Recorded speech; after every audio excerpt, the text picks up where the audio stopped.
light here in Chicago. Wonderful. My name is Mike Braff. I work for Del Rey Books as an editor, and I would like to introduce the members of my esteemed panel here, starting all the way on the right. When our first panelist isn't wrapping up her 9-book Temeraire series with League of Dragons, she's penning Hugo and Nebula Awards-nominated standalone novels such as Uprooted. Please welcome the radical, original, and super talented Naomi Novik.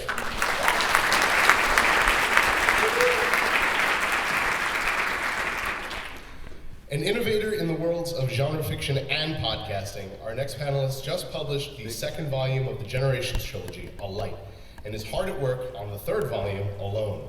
Please welcome author and rock and roller, Scott Sigler.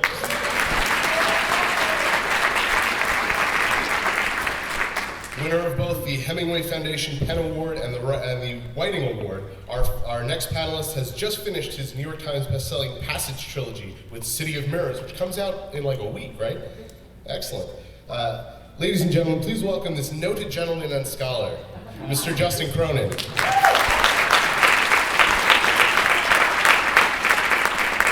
And I forget this guy's name. Winner of 2 Goodreads Choice Awards for Best New Author in 2014 and Best Sci-Fi Novel in 2015, our next panelist saw his most recent novel, Morningstar, debut at #1 on the New York Times bestseller list earlier this year. Ladies and gentlemen, and ladies and gentlemen, Pierce Brown.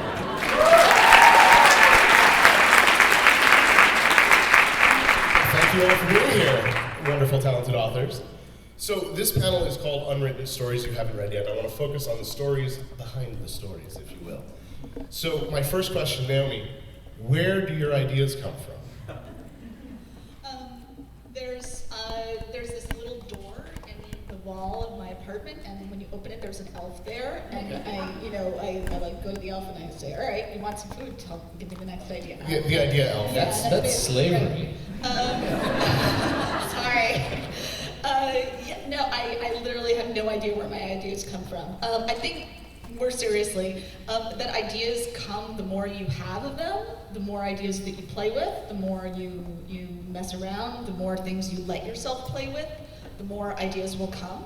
So I try and write at least a piece of almost every idea that kind of hits me, and I find that sort of generates new ones. That's awesome. Scott, how about you? All over the place, all the time. It never stops. I have WSOS, writer shiny object syndrome. So it's the opposite of writer's block is so many ideas cramming, fighting for attention. Just being able to finish one novel is a huge exercise in willpower for me because I constantly want to start new things all the time. So I will probably have 2 or 3 story ideas just from looking at your faces here today. Maybe something with the water, Naomi's coat, I don't know. It'll be all over the place. The ideas just come all the time. I don't have an elf, but we can get you one. Yeah, no, but to write the passage, I did have my daughter, who came to me when she was a little kid. She's actually a freshman in college now. Can I get a little feedback here?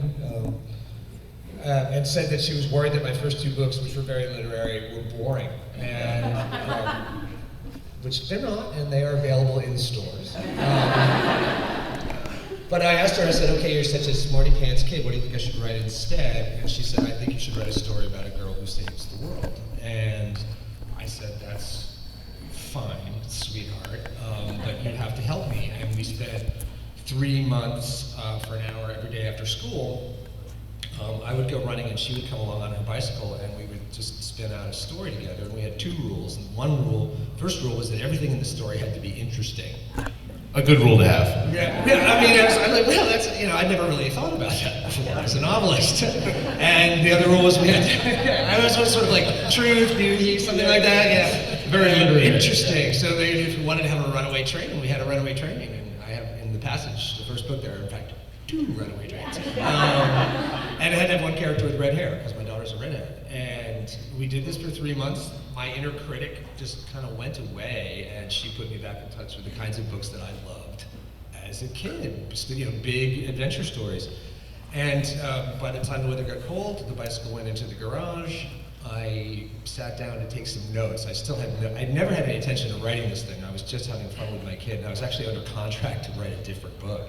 But this book seemed a lot better, and so I went in, I took some notes, and I looked up 2 days later, and I had 30 pages, single-spaced pages of material, literally like, and, you know, the whole plot, all kinds of character information. And as a novelist, you just do not look away from something like that.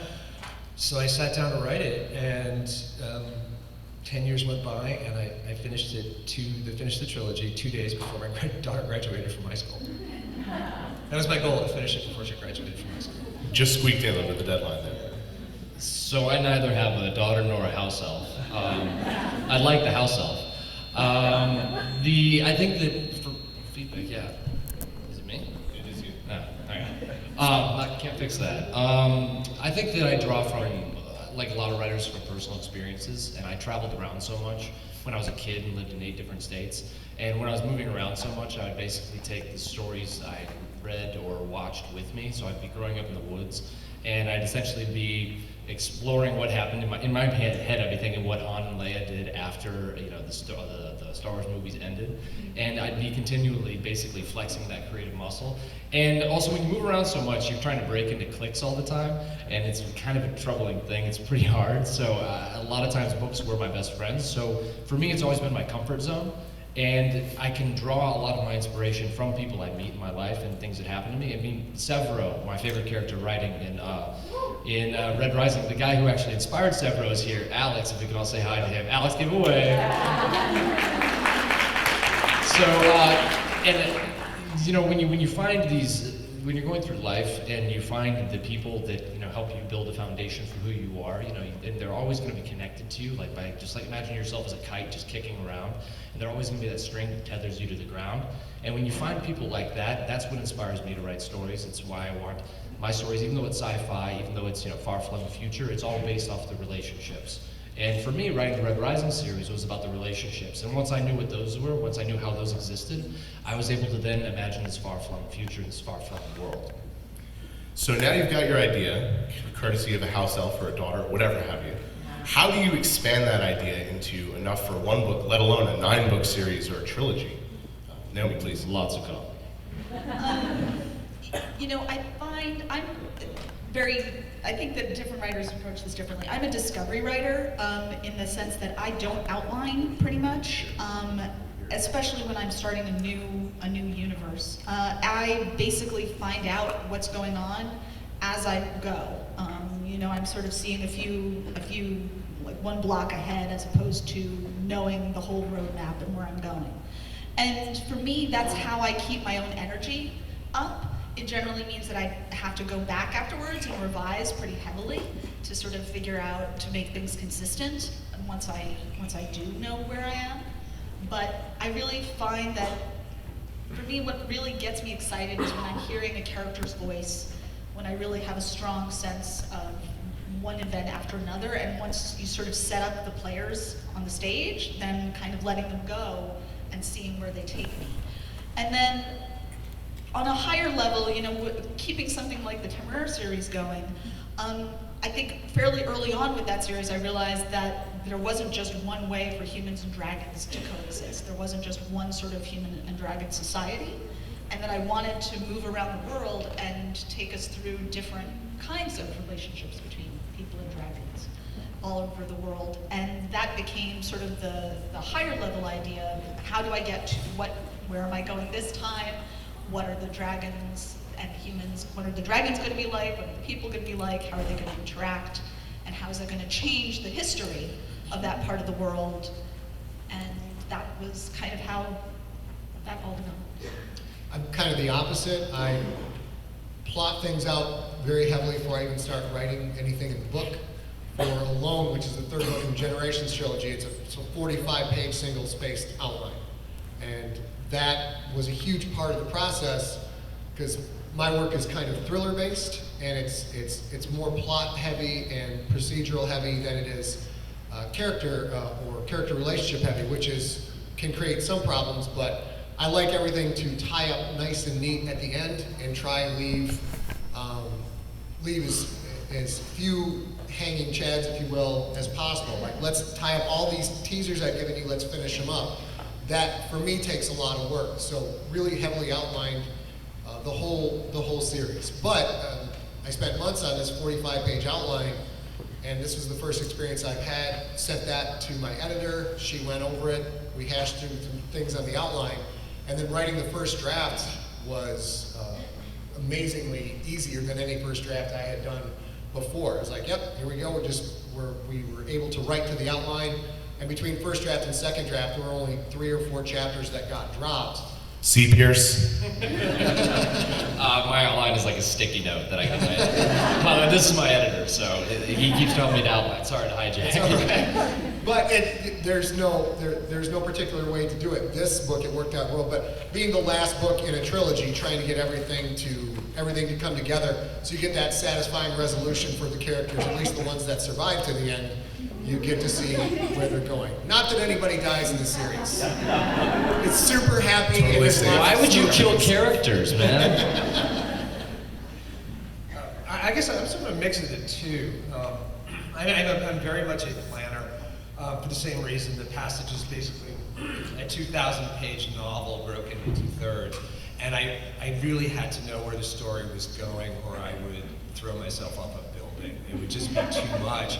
And I actually knew the last sentence of the last book. It came to me in 2007, standing in a grocery store parking lot in Hyannis, Massachusetts. And without that last sentence, which indeed the trilogy lands on that sentence, I would not really kind of have the guidepost that I need. But it's not, my process is not entirely limited to planning. I'm a big believer in finding a way to tap into a kind of layer of creativity that the brain possesses that is deeper than conscious awareness. When you write a novel, you are being enormously tactical most of the time. I mean, you're figuring out problems. How do I get my character from here to here? How do I get these two people in the same room? How do I make things adhere to a certain kind of logic? But where the material comes from, I am absolutely convinced is from the unconscious, which is much smarter about the kind of subterranean, metaphoric quality that good fiction needs to possess. And so every day I do something to hypnotize myself. Auto-hypnosis, I think, is a lot of writers really rely on something that does that for them. And for me, that's always been a hefty, big dump of aerobic exercise. I do all of my thinking. I used to do it while running. I ran a lot, and this is better, by the way, than drinking or drugs as a way of getting in touch with this. It's very healthy. I used to do all of my thinking while I was running. That took a toll on my knees. Now I do it while I'm swimming, and I'm convinced that this kind of sort of lushly sensual, rhythmic experience is a way of entering into kind of a half dream state. When I'm done, I have all the notes I need. Right? It's very strange, but it's when all this stuff comes to me. And my daughter wants to be a writer now as well, and she's very talented. But I've told her that from as early an age as possible, find a process and guard it with your life. It doesn't matter how crazy it seems to other people. If you always have to write in the same place, write in the same place. If you need a nap every day wearing headphones, listening to a certain kind of music to get your ideas to go, do that. And she's become quite ritualistic. And so while it's a very tactical enterprise, I think there has to be a process by which the sort of more complicated connections that exist within the material can sort of bubble up. Sort of shutting off your critic for a minute. Yeah, you got to get rid of it. You got to get rid of it. There is a free associative, slightly dangerous quality to the imagination. It's some of this, as I say, is sleepwalking on the roof, and you have to do that. And so my life is really broken into these two parts. One which I think is half seance, and one which is, kind of like a version of being an accountant. You're just trying to do the math right. How about you, BB? I think that the idea of auto-hypnosis is actually spot on, mostly because an author's worst critic is always going to be themselves until they give it to their editor. I get a big note saying, you get a big note saying you can do better, and it's just like, well, you can. Okay, you can. Dad. You can do better. But I think the idea of silencing the inner critic, but also I feel as though particularly right now in this generation, you're conditioned to have a short I guess, a short attention span, but also you're conditioned to think on a very surface level. You're not delving into the subterranean subconscious, like Justin was talking about, most times, because you're reading 10 pages, then you're looking at your phone. Or you're writing a page and you reach a roadblock, you're not sure if the character goes left or right, so you check your email. And that thing, when you're just constantly looking away, you're not able to delve into that area of yourself, the subconscious, where you can really find the good ideas, where you can connect themes, where you can find the underlying properties that make you an individual and make you unique. So do you ever find that when you do check those things though, like that's a bit of an escape and let your subconscious find things? No, I find that it's crippling. crippling. What happens is, I find it to be an escape when I can either release from the world, and so like pull back, or delve into something I liked as a kid. For me, it's almost always trying to touch into nostalgia. Or as I get older, all I'm trying to do is find who I was in the purest essence, which was probably me at like 9 years old. You can't believe how much nostalgia you're gonna get later. Are you nostalgic for good news? Yeah. But I think the hardest thing for me is being comfortable in the process and taking the distractions away and allowing myself the time to actually access that part of my brain which has something unique to say. Because I think if I'm constantly getting distracted, if I'm constantly checking something else, then I'm becoming homogenized as a human being. And that's what I think social media does a lot of times to me, is it makes me more complacent in my uniqueness. And so if I take time apart, if I go on a long 2-hour drive or a hike or go mountain biking or do something where I'm my own company, then the narrative is being constructed in my brain as I'm doing that activity. And I think a lot of times you have to create in solitude. I don't know any writer who can create, you're talking about two forms of yourself, right? The accountant and then the sailor. And the Merlin. Yeah, the Merlin. So you got the Merlin guy who's basically wearing purple robes in the corner. That's part of my brain, just doing this all the time.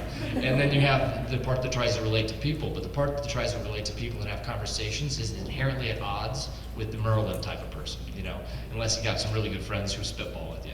But I think for me, a lot of the process, a lot of it is allowing myself to listen to music, to hear the words, to drive, to get into that ritual, to get into that sense of like outer body experience, and I'm in the story then. I do want to add something specifically, which is, there's one piece that I think is extremely important, especially for young women writers to hear, which is part of what you have to do is allow yourself to be selfish and to allow yourself to value your own creativity and your own time. A lot of times, I know a lot of women especially, who feel like they're doing something wrong if they aren't taking care of someone else or thinking about someone else. I know I myself hit a wall when I had a child, and you suddenly have to kind of fight to say, wait, no, I am going to take like this 5-hour chunk of my day to literally just sit in a room, and some of that time is going to be spent, screwing around, just reading random stuff on the internet or whatever, and then you'll get some writing time also, as opposed to kind of sort of feeling like you're not allowed to take the time to really sort of investigate yourself, to let yourself have that sort of hypnotized, that deep moment, to let yourself have the time to yourself. Out of curiosity, how many people in here are writers or want to write? Awesome. Yeah. So whenever anyone says, do you want to write? Say, no, I'm a writer, because you are. And the thing is, otherwise you're just looking for validation from someone else. And I think that Naomi's 100% right. And being selfish as a writer is a hard thing a lot of times. But in order to be creative, you have to take the moments to find what your voice is. So I just love what you said, that's all. Being a writer often looks strange to the outside world, right? I mean, it does, because first of all, you sit and stare a lot. There's this sort of, it doesn't look very productive. It doesn't have the appearance, and it doesn't produce in exactly the same way. It produces over long periods of time. A time-lapse video of you writing would just be like... Well, and sometimes it's also like, you don't answer emails. I don't answer emails all that often. A lot of times stuff falls through the cracks. A lot of times, my mom's like, why haven't you called me in 2 weeks? I'm like, I was writing something. And the thing is that kind of behavior, I'm sorry, I'm totally getting on my little soapbox here. That kind of behavior is tolerated in women a lot less. I agree, that's absolutely true. That's absolutely true. And I sort of feel like I'm, you know, especially if you're a young woman who wants to write, you know, defend that selfishness, defend that, you know, the impulse.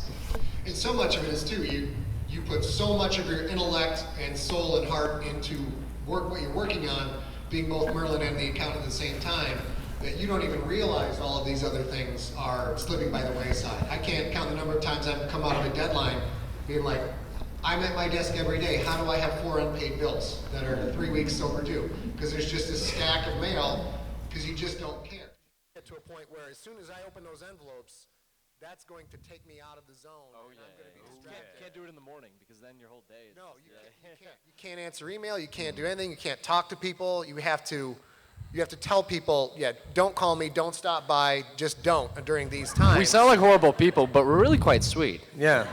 Well, that's why it comes to We us just here, don't 'cause pay we're all bills. smiles, Yeah. we're like, oh, I love you all, and at home we're like,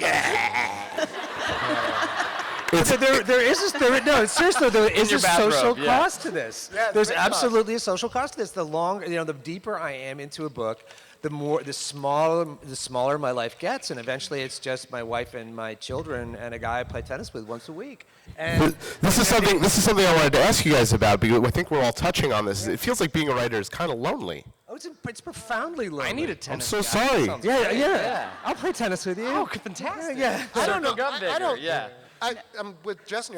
My social circle has shrunk significantly, but honestly, I don't know how. I wouldn't call it lonely. There are a lot of people who reach out, old relationships, new relationships that you would like to engage with, but there's that part of your head being like, yeah, unless that person lives within a 2-mile radius, this isn't going to happen. And So you a lot- just let yeah, it go. But and I don't feel lonely. I get to do exactly what I've always wanted to do since I've been in the 3rd grade.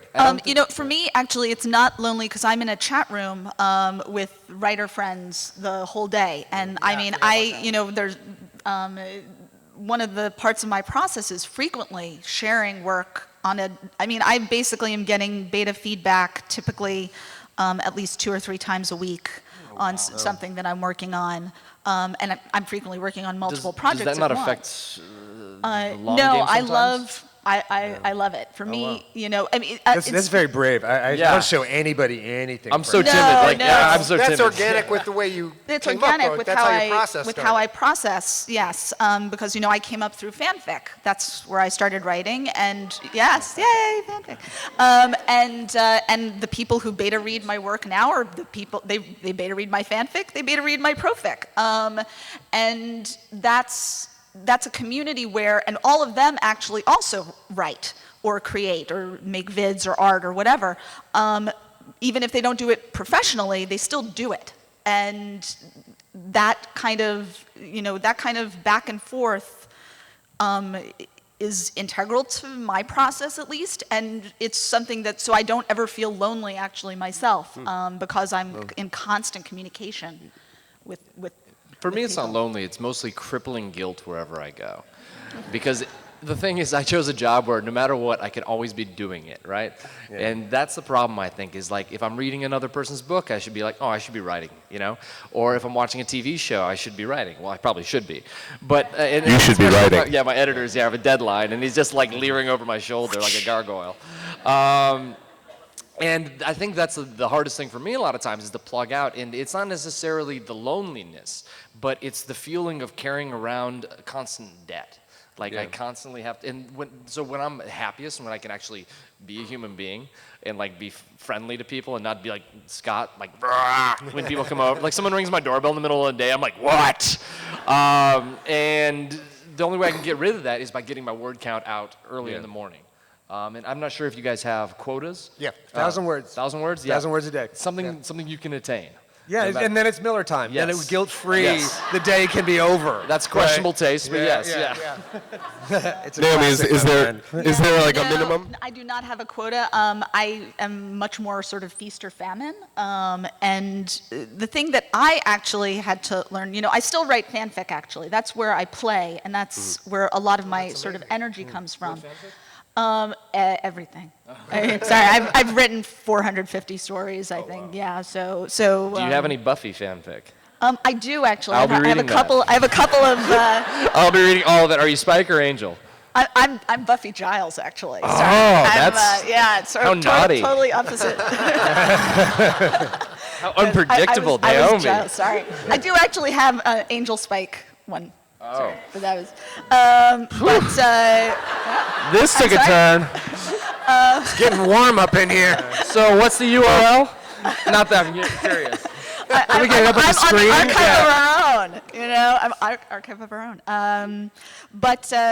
Was interesting. Sorry, I got distracted there. She started thinking about The Angel point and is, Spike. You know, I had to learn that I have to write the thing that I want to write at the moment. That there's a story that's got fire behind it, that's got juice going behind it, and sometimes that's a piece of fanfic, and I'm on deadline, and honestly, I've often found that the thing that makes me more productive is when I just say, all right, I'm writing fanfic today. And then I let myself, and then I get the sort of mojo going for a commercial project typically after that. But the other piece is that, that kind of energy that comes from doing that comes from letting yourself write the thing you want to write, is that sort of auto-hypnosis thing, is the silencing of the inner critic, silencing of sort of the gatekeeping that... You get that flow. Yeah, exactly. You know, that the flow is the magical thing that I'm always looking for. I have a business partner who kind of handles all the non-writing things, and we've been working together for 8 years now, and we have figured out some of my psychology, which is I almost have to have a crushing, overwhelming deadline to even be remotely productive. Because we do a podcast every week. We've done that for 10 years, and there's advertising on the podcast. We do our own audiobooks. We have our own imprint of books. So we're kind of there's me as a writer for Del Rey, and then there's also, we're a business on top of that. So it's almost like having a day job, which is also writing. So to get things done, we have to have a very specific word count deadline. And ours is 3,000 words a day. If it's original fiction. Show off? We don't always hit it. It's 3,000 words a day original fiction, and if we're editing under deadline, it's tried 5,000 words a day. But that's been we're going to hopefully dial that back a little bit. For your own health. I need this, brother. Here you go. Yeah. I'm kind of I'm a get clay on the wheel kind of a guy. Like, I don't know, even though everything's heavily outlined, I don't know how each scene's going to go till I just dump all these words down, then go back and start carving it up. So his 1,000 words are probably far more productive than my 3,000, but I got to get the 3,000 down to go. But regimented deadline, if I don't have those, if I don't have an assigned word count, I am so easily distracted. I'm all over the place. Like, I'm going to build some shelves today. My partner's like, no, you're not going to build shelves today. Just My sit house down, is get your so work count. clean when I have a deadline. Yes. Like, immaculate. I'm so impressed that y'all are aware of your deadlines, because I have a daily deadline, but otherwise I have never thought about one. And see, he's not my editor, so I can say this, but I don't even know when they are. I make these sort of vague pie-in-the-sky promises, and then what are they going to do, write the book for me? I mean, I feel Yes. like, you know. Wait, you can do that? Yeah, you totally. Don't get any ideas. Don't get any ideas, Pierce. No. Yeah. So we're walking in here, Yeah. and we all have our bags to go to the airport after this, and they're all saying, stop, we need to check your bag. So I dutifully pull over, and Justin keeps going and says, nope. And I turn to him, I'm like, you can do that? And he's like, yep. And I'm like, I feel empowered. Oh, the perks of being an author. I'm actually sweating a little bit. He's like, I don't care about my deadlines. I'm like, ooh, I don't know. You can have mine if you want. They mean nothing to me.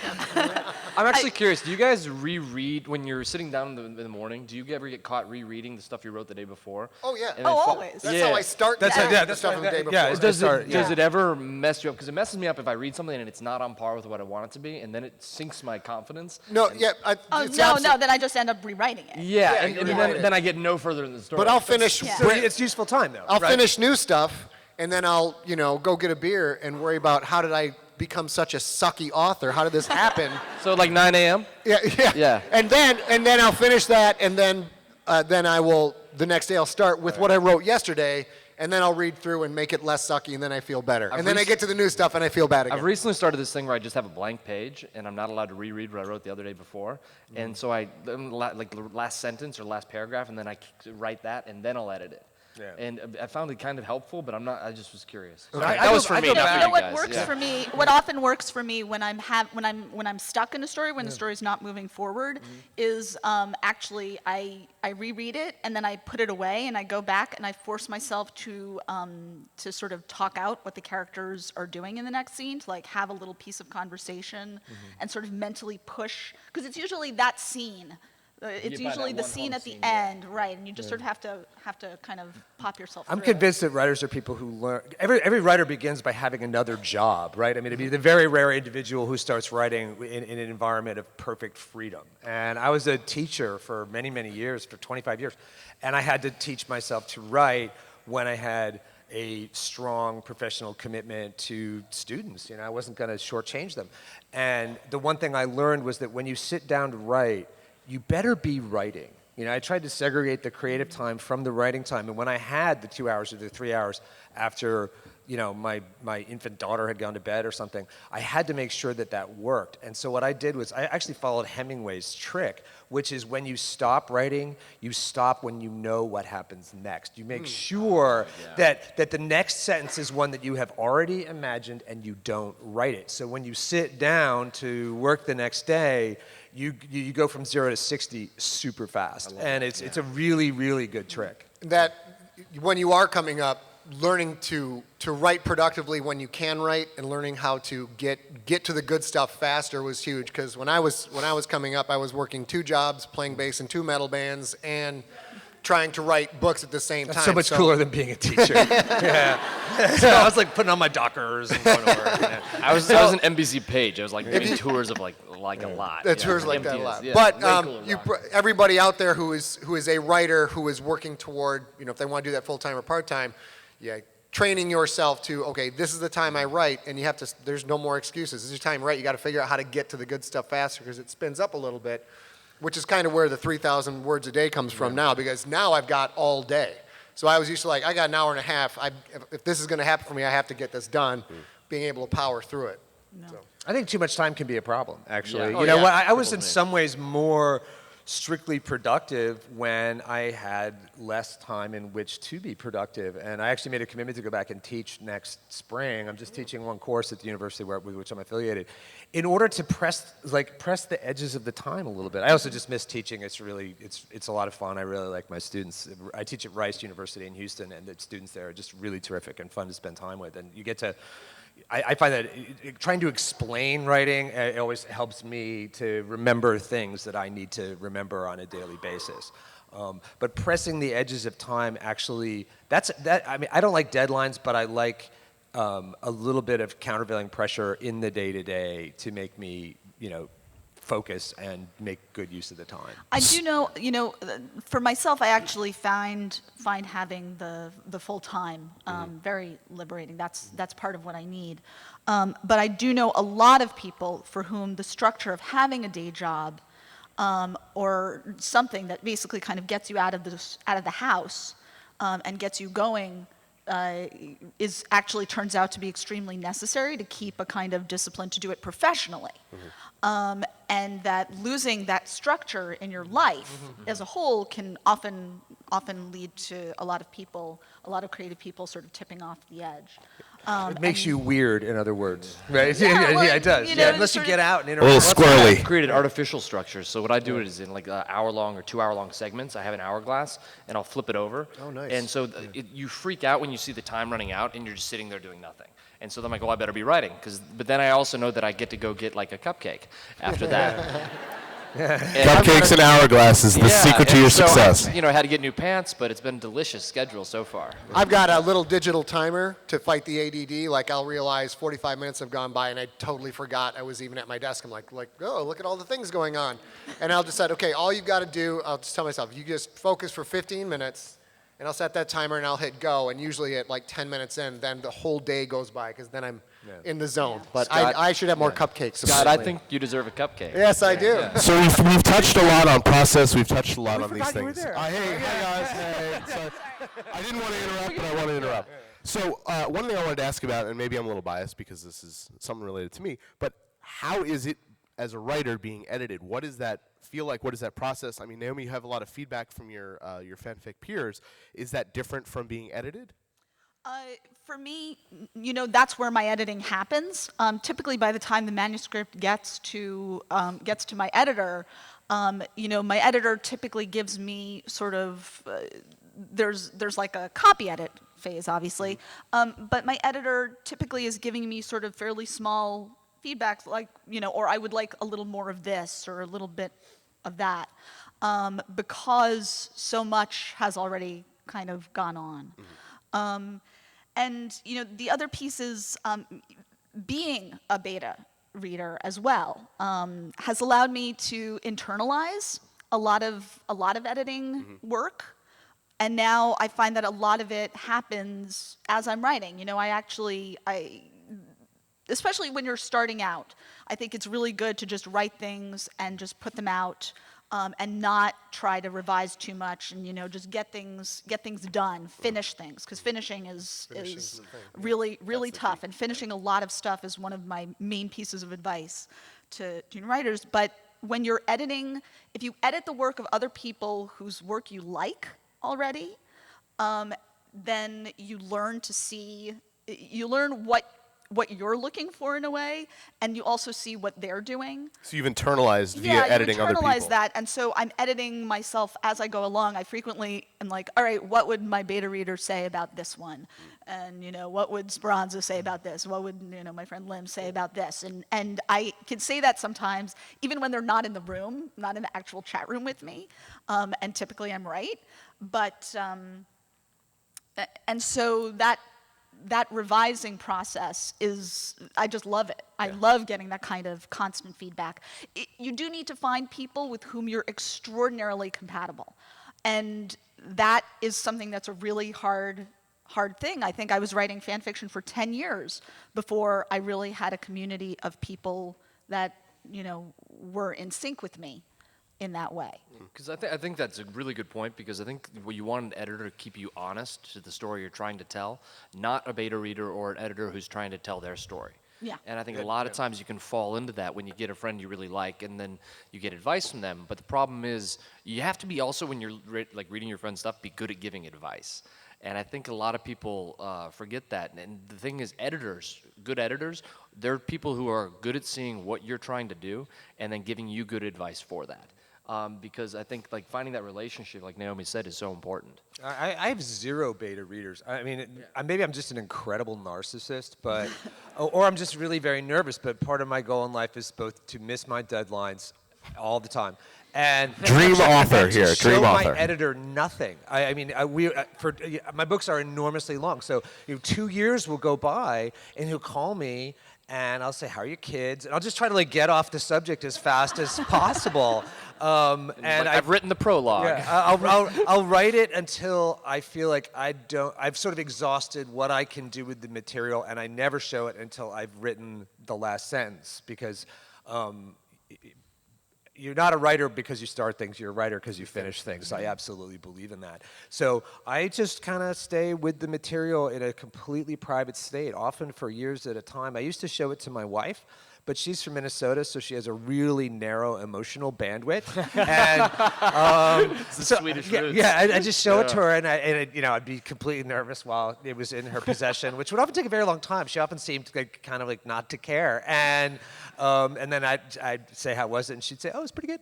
They were words. They were good words. Yeah, I think it's the hardest thing is not getting the catharsis you want from someone reading your stuff. So You want a ticker tape parade. yeah, you just want them to be like, you are a god, And then I walk in and my mom's like, well, I didn't get some of it. I'm like, no, that's. I love working with editors because you're so close to it, and it's really hard to step back.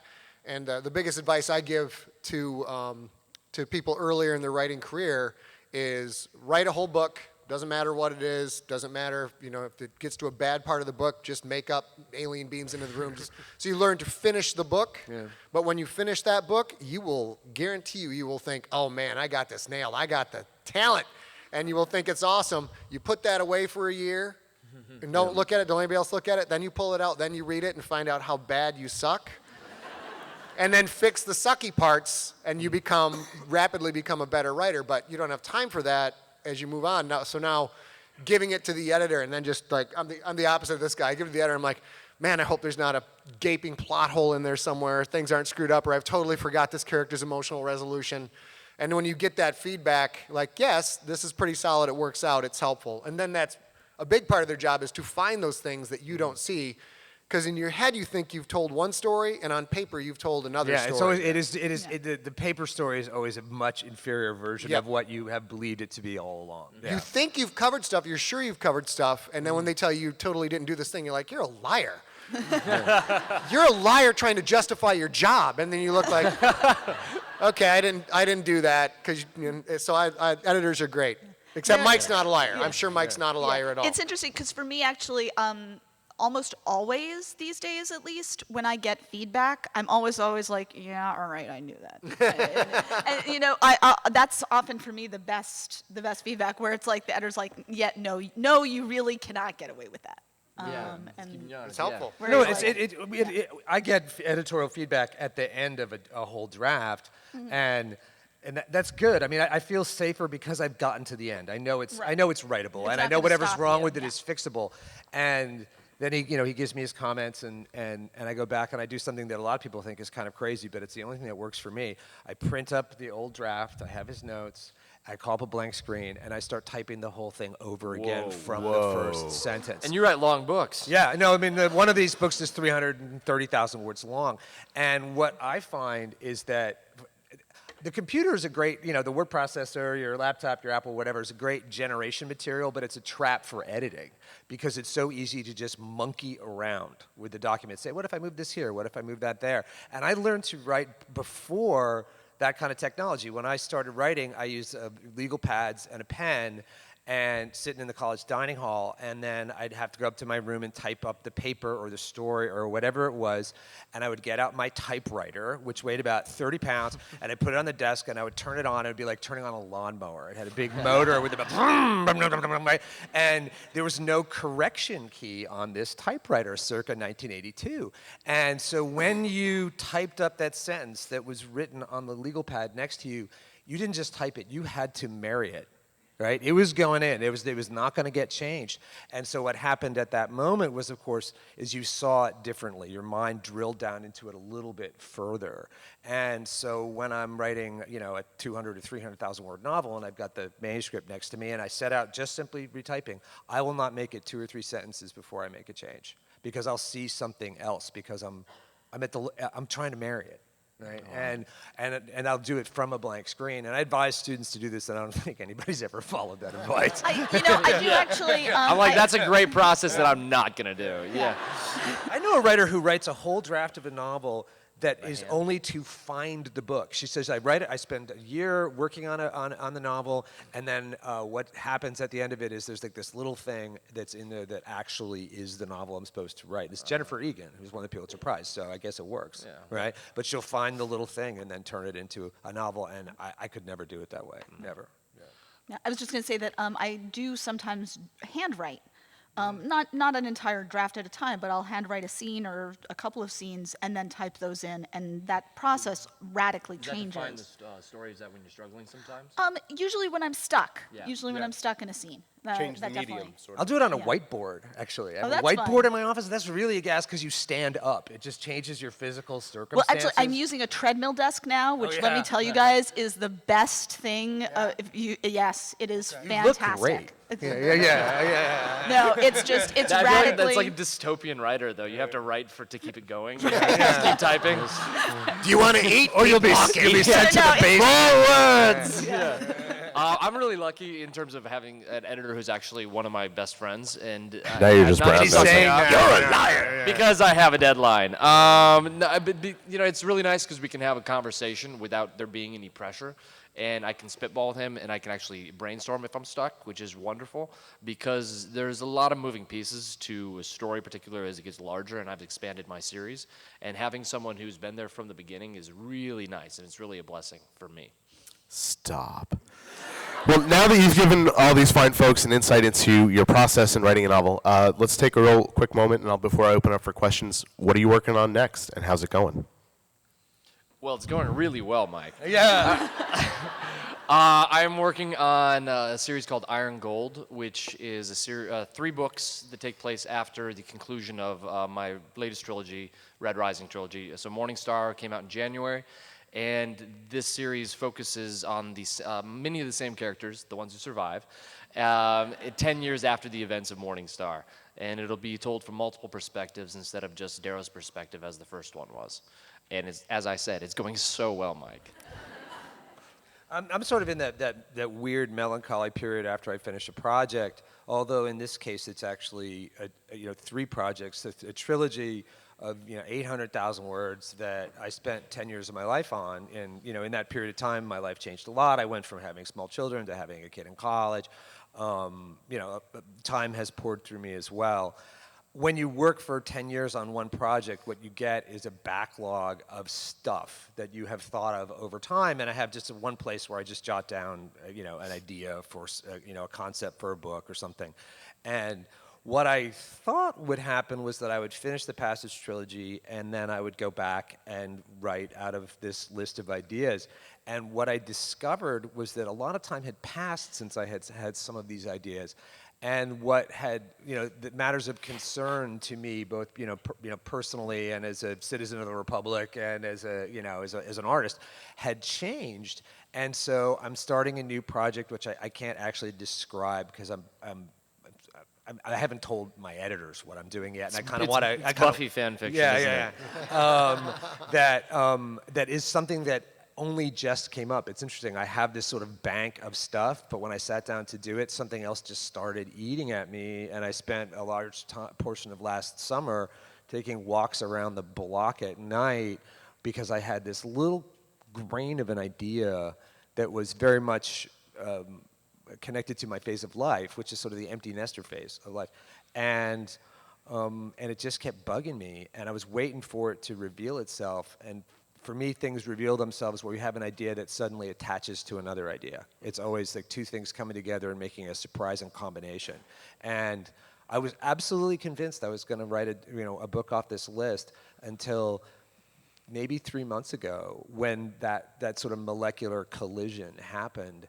And so I'm at the phase now where I'm swimming a lot, and I take legal pads and use a Sharpie, which has a kind of friction. I like the fact that it's a pen without friction. I'm in a phase where I want no friction, I want no pushback. And just kind of writing scenes, words, snippet of dialogues, all the stuff that just kind of bubbles up. And eventually it'll form a shape, and I'll take it to my publisher and say, would you like to pay me to write this? Yeah. I feel like the accountant's taking a break. I'm working on book 3 of the Generations trilogy. It's called Alone, and the series starts out in Alive, just one girl who thinks she's 12 in a coffin by herself, and she doesn't know her name, she doesn't know how she got there, and when she kicks her way out of this coffin and discovers this very small microcosm with other people in the same situation that she's in, it starts out very claustrophobic, very confined. That's book 1, and then it expands in book 2, and in book 3, it's this very broad cinematic summer blockbuster type story. So we're finishing that up right now. That'll be out in March of 2017, and it's completely over the top, and it should be a lot of fun. So finishing that up right now. The really cool thing I just got to do is this is my first bit of fanfic, if you will. I got to be in an Aliens Bug Hunt anthology that'll be out in a few months, and it's my favorite movie ever. I'm crazy for the whole world, and I actually got invited to write a story, an Aliens story, and I believe I was the first one to ever ask, can I write it from the aliens' point of view, from the xenomorphs' point of view? And it was so, which I thought, I'm sure people have done this, and if they have, I haven't seen it, but they had to actually go up the ladder to ask the people at Fox if this was even allowed. So being a huge fan of entomology and insects and getting to write this now, so now I'm completely giddy. I'm going to have an actual, you get to hear the alien side of things, and it's completely different. Is it very sympathetic? Will we kind of, warm to them a little bit? You will absolutely warm to them, but the rule structure was like, no, they don't have little conversations with each other. There aren't little xenomorph fireside chats where they all cuddle up as a family unit. You still have to write it being completely alien and different, but using hard biology. I had, there's a woman named Gwen Pearson online known as Bug Girl. She proofed the whole thing for me. I have a gentleman who's one of my beta readers who served 3 tours in the Gulf, and he proofed it to make sure that as they operate as a military unit, everything made sense. So it's a peer-reviewed xenomorph point of view story, and I'm going on and on about it. That's super exciting. That's a fun short story. I need to read this. Oh, it's Naomi, how about you? Right now, actually, so League of Dragons is just about to come out, and this is the first time in 12 years that I've not been under contract deliberately. And right now I'm actually sort of finishing off a couple of projects. I'm working on a Temeraire graphic novel and a book of short stories inspired by fan art. We ran a fan art contest for Temeraire and got a lot of fan art, and that was going to be written shortly before my daughter was born, and she's 5.5. So that didn't work out too well for me. But now I'm finally getting to it. The core story of that collection is the story of Captain Elizabeth Bennet and her dragon Wollstonecraft. So it's basically Pride and Prejudice in the Temeraire universe. And I've just written a retelling of Rumpelstiltskin for an anthology called The Starlit Wood from Saga Press, which looks really great. Like the other stories in there just are so cool. And I'm really looking forward to seeing that one. And yeah, and then the next thing, I have a whole bunch of different projects kind of churning along, and I'm not sure which one is going to win the race. But. Yeah. And I'm writing some Lucifer Damien fanfic, sorry. Excellent. Well, there's a microphone over there. I'm not sure if it's on, but if people have questions, why don't you line up behind the microphone? We have about 15 minutes, or 10 minutes rather. We'll get through as many as we can. And I just ask when you ask your questions, no spoilers, please. It's a really cool book you got in your hand there. Yeah, thanks. Unfortunately, I wasn't able to get an autograph, but I really need to ask you, Darrow is such an inspiring and game-changing character that I've read in, among several novels.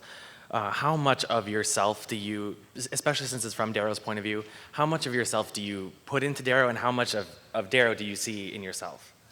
I think it's surprising when you begin to write, when you tap into your unconscious, how much your characters leech from your own personality. I think that everyone up here probably has the same thing. That essentially you start writing a character that you think is so different from you, and then gradually you start becoming empathetic with them. And that empathy, which is required to, I think, write a character, especially a POV character, has to come from somewhere. And so I identify a lot with how he's thrown into a social situation where he's the outsider. You know, I've always felt like the alien in the room. Yeah. And I've always felt like I'm the one who doesn't fit in. And I think that comes from moving around so much. And so I'd say, you know, his overall fish out of water scenario comes a lot from my own life. Thank you. Yeah. So, Justin, Scott, Naomi, do you guys find yourself in the characters as well, or? Oh, I think it's unavoidable. But what I tend to do is I tend to disperse it amongst several characters. I find that different characters in the trilogy will kind of tap into different impulses and parts of my personality. You know, the character of Wolgast in the first volume of the Passage is, you know, very much sort of the paternal state I was in when I was creating the story with my daughter. I mean, he sort of takes in the character Amy, who's a little girl, protects her, and goes and spends a period of time with her while the world falls apart, locked away in a cabin somewhere.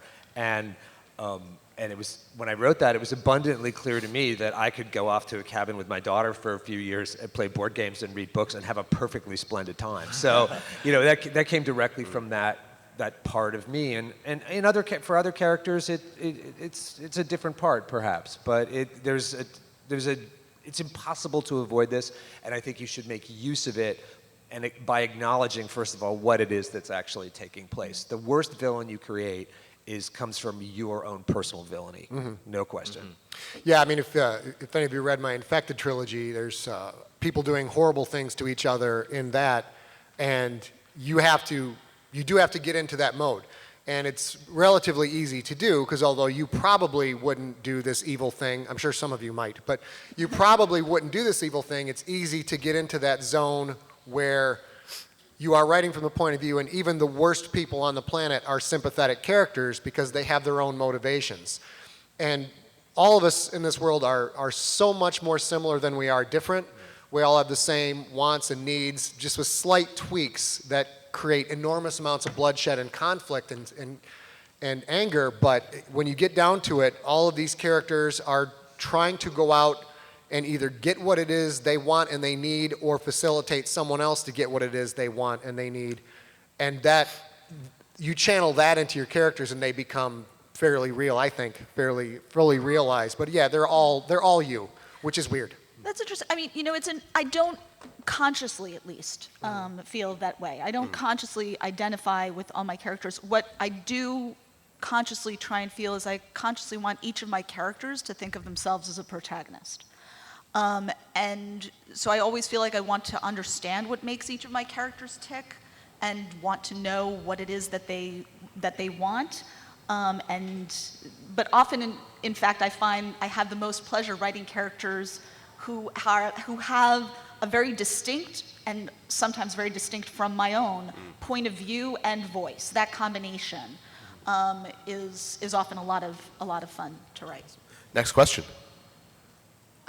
My question is for Justin. Yeah. So it took you 10 years to write your work, and you were talking about how much you had changed and how much your life had changed in between that. How do you keep one work, how do you kind of keep up with your changing maturity and experience level with that one piece of work?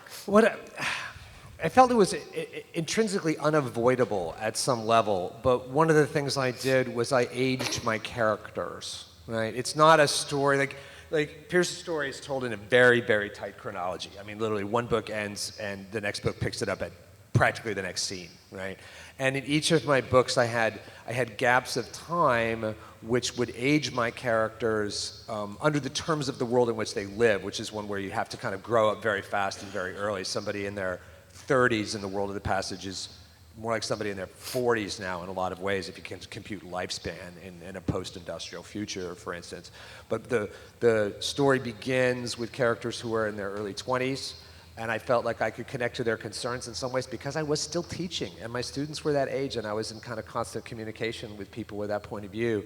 They then move from kind of young adulthood into a sort of more full-bodied adulthood and a greater independence, disconnected from other institutions that would place them on a lower scale on the ladder. And by the third book, they had actually, there's a big time jump, and they'd actually caught up to my phase of life, which was enormously comfortable for me, I gotta say. Like, by the time I got to the third book, I felt like I was in a real zone where I could really, like, my characters were going through the same stuff I was. So I just kind of let it happen, and I was aware of it and tried to make use of it as best as I could.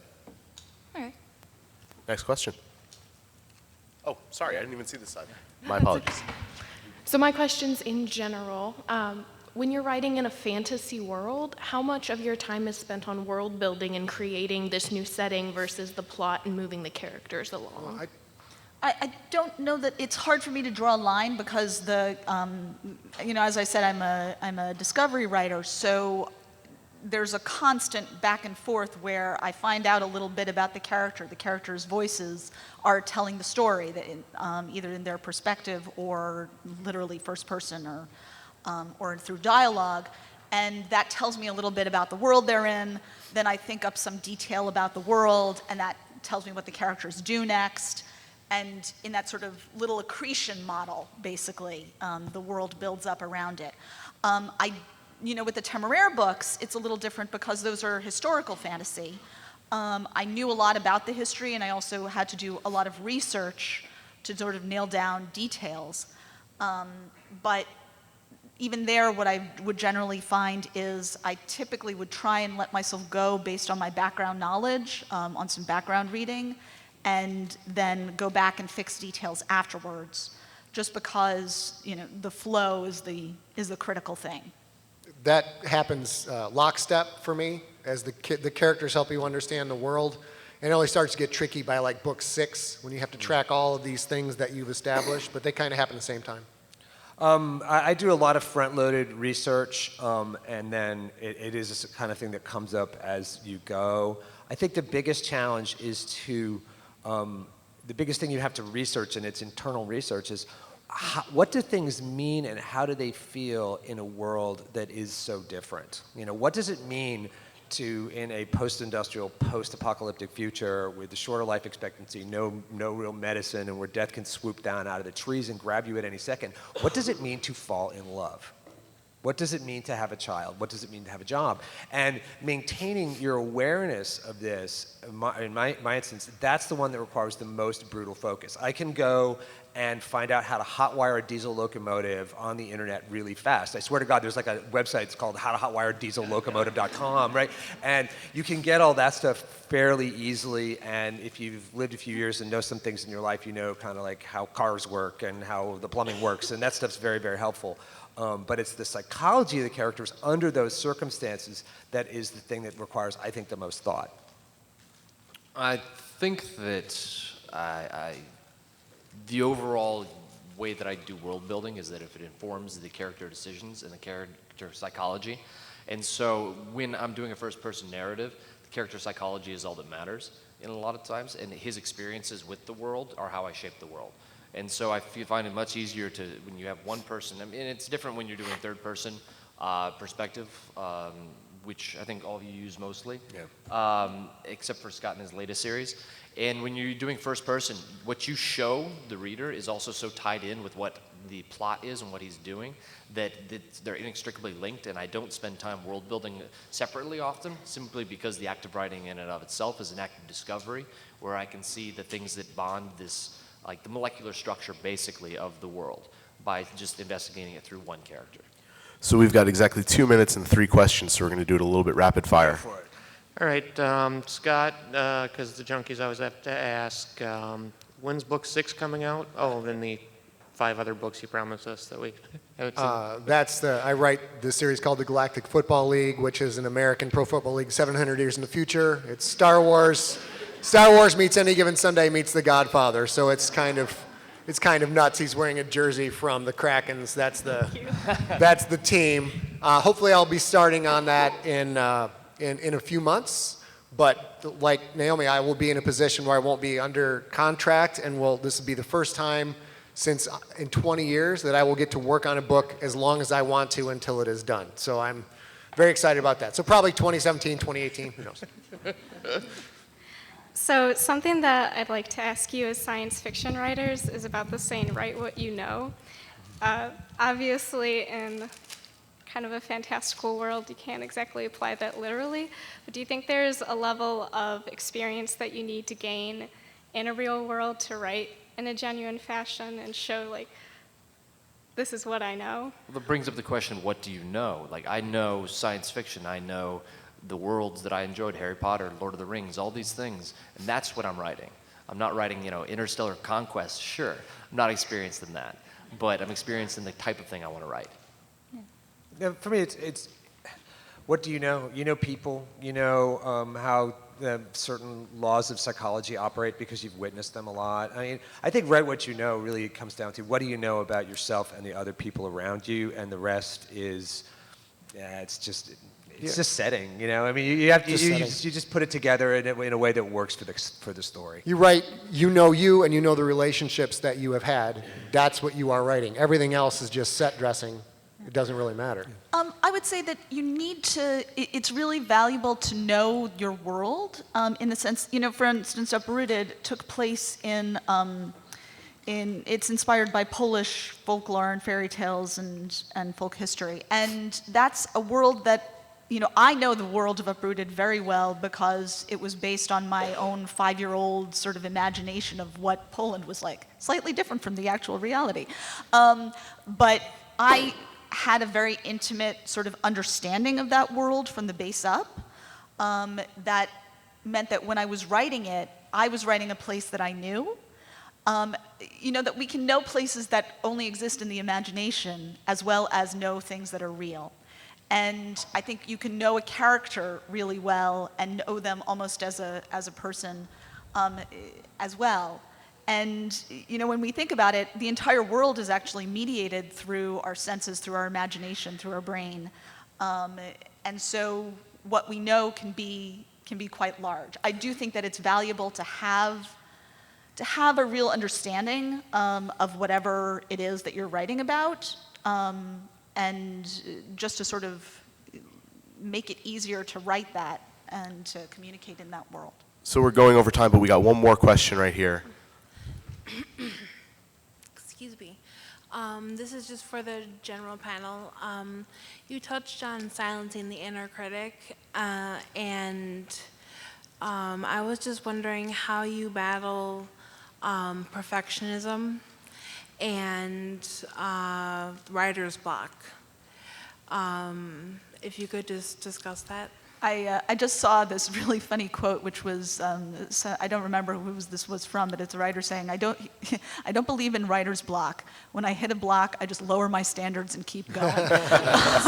And I thought that's actually what I believe, that you just have to sort of keep going often when you hit writer's block, and sometimes that means skipping to the next scene. Sometimes it means just, literally you sit there and type the quick brown fox jumped over the lazy dog until you get, what she does is one of the things I do too. Like, you're stuck on this, just go write something else. Right. And it'll catch up. But as far as perfectionism, I got a YouTube series called So You Want to Be a Writer, and I have an episode on perfectionism, so you can look that up if you like. But you have to finish stuff. You have to set, when you're not in Justin's position, you have to set deadlines, and you meet deadlines. No, you don't. And you force yourself to finish. But perfectionism can kick your ass if you you can write the same story forever and ever and never do anything with it. You know what, I have a great metaphor also that I like to use, which is that stories and books are like planes on a runway. And, if you're just you can't just let the 747s take off, because otherwise the Cessnas build up and, then your airport's got a jam. You have to let all the planes take off, and every once in a while you get the Concorde. But you don't get the Concorde every time, and you don't get the Concorde and you don't get the 747 unless you're taking off, the commuter jets and the six-seaters, and you want a pipeline flowing. And honestly, letting that pipeline go is more important. I'm sorry, I'm going to have to cut us off. I'm getting the time's up signal in the back. Before everyone leaves, can I get everyone to wave, though, because I'm taking pictures? Social media. Oh, we got this. While that's happening, thank you all very much for coming. Thank you, authors and panelists.